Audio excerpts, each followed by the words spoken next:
Boris Johnson was accused of deliberately seeking to destroy by trade negotiations with the European Union to pave the way to a no-deal Brexit. Senior European sources said the Prime Minister's full frontal attack on the withdrawal agreement with legislation published yesterday provided the clearest sign yet of his intention to quit the bloc without a pact. "They're laughing at us. The constant references to the WTO is a signal, you can go to hell," a senior diplomatic source said. "My gut feeling is that the British government has opted for no deal. The EU will not walk away, we must be the grown-ups in this. At this stage, we should be in the proverbial tunnel not fighting off British cavalry charges." The outburst came after the publication of the government's internal market bill and an announcement that ministers would revert to World Trade Organization rules for state aid at the end of the year. The European Union's most senior figures accused the Prime Minister of rowing back and the divorce deal signed with the bloc less than a year ago.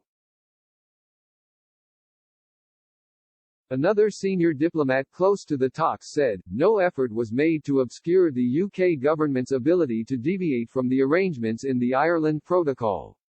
It even explicitly spells out the possibility to do so. It also gives ministers the power to derogate from national regulations in this context.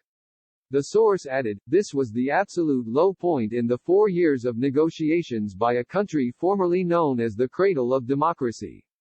Lord Frost, the Prime Minister's Brexit envoy, held tense negotiations in London yesterday with EU counterpart Michel Barnier.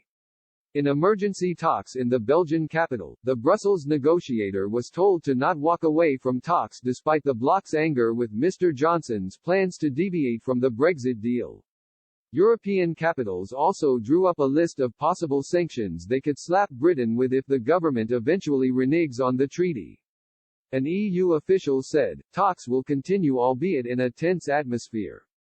It won't be the EU walking away from the table, rest assured. Barnier will showcase himself as the one who wants a deal, which puts the UK in the position of those responsible for the mess.